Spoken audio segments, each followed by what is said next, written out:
Bonjour, bonjour, chers amis, ça fait longtemps. Moi, je suis là, je vais bien, je l'espère pour vous. Et merci encore une fois. On va se parler, Je voudrais vous encourager ce matin à vous engager sur vos différentes paroisses. Nous sommes en train de finir avec la rentrée scolaire de nos enfants et bientôt on lancera les rentrées paroissiales, les rentrées pastorales sur nos différentes paroisses.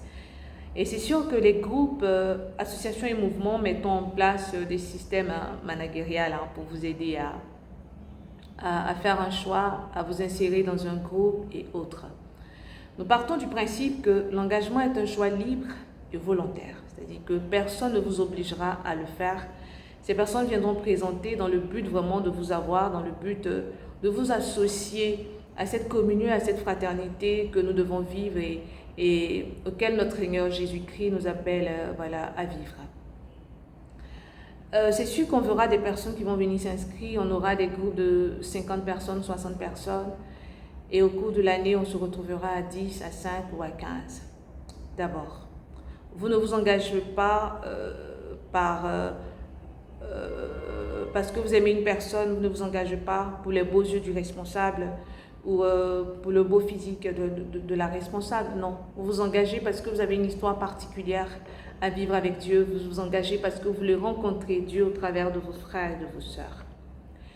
Vous ne vous engagez pas et c'est vous qui critiquez ceux qui s'engagent, ceux qui donnent de leur temps, de leur énergie, ceux qui veulent vraiment faire vivre cette communauté.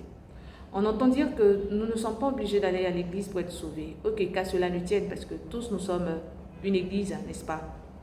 Notre personne est une église, parce que nous sommes une pierre vivante. Mais comment est-ce que nous entretenons cette pierre vivante? Comment est-ce que nous entretenons cette église?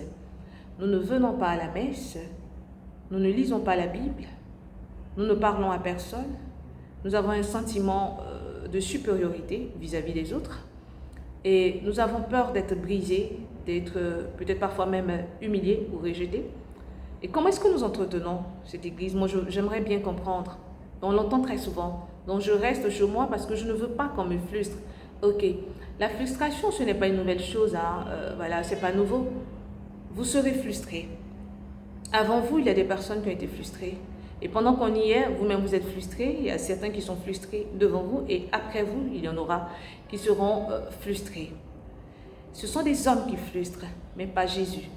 Nous sommes à la suite de Jésus, nous ne sommes pas à la suite des hommes.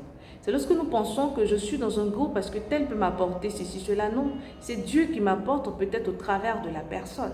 Voilà pourquoi nous trompons très souvent de deux chemins, de direction et on se dit, bon, le responsable m'a fait ceci, donc je n'y viens plus, j'ai cru corps et âme à ce responsable. Il faut croire en Dieu.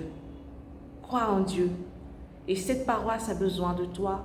Jésus a bien voulu que tu sois sur ce territoire paroissial, c'est parce que tu as quelque chose à apporter.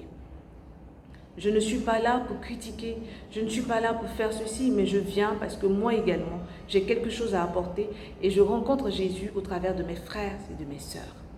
On s'inscrit, on ne vient pas. On a des réunions de famille toute l'année, mais les réunions de famille, ce n'est pas sur 4 mois, sur 4 dimanches, ou 4 samedis.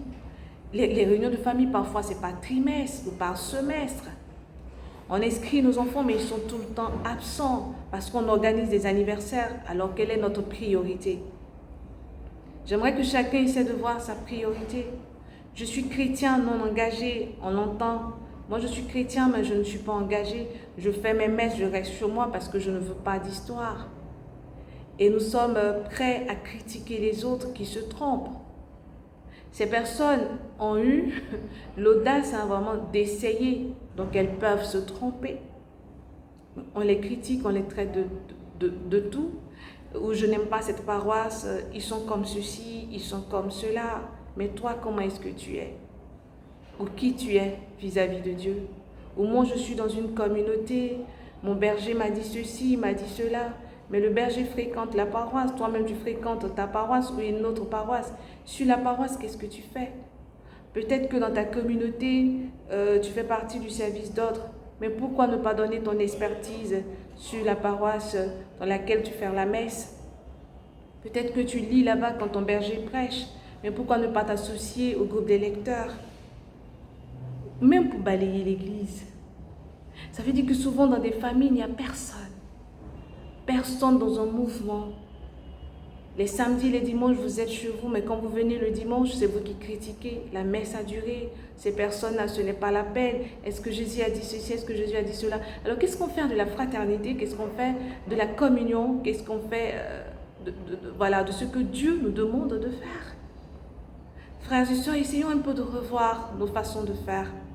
Ne nous engageons pas par rapport à tel qui aura des paroles de connaissance sur moi, mais engageons-nous parce que nous venons à la rencontre de notre Seigneur Jésus-Christ. Et certains se croient aussi tellement stars.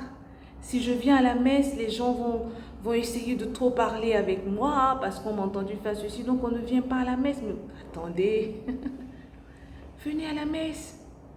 Si je peux m'exprimer ainsi, la seule star, c'est Jésus. La seule célébrité, c'est Jésus. Il n'a fait que donner quelque chose, que de te donner quelque chose pour ses frères et ses sœurs qui souffrent. Mais pas pour que tu sois une célébrité à la manière des autres, une célébrité à qui on ne peut pas parler. Revoyons nos façons de faire. Vous aussi qui êtes à la tête de l'église ou qui êtes dans des comités, vous qui faites fonctionner l'église, ayez un peu de retenue, un peu de respect vis-à-vis de toutes ces personnes qui viennent vers vous et qui désirent vraiment s'engager. Ce n'est qu'un service, n'oublions pas, nous ne sommes que des serviteurs et des servantes inutiles.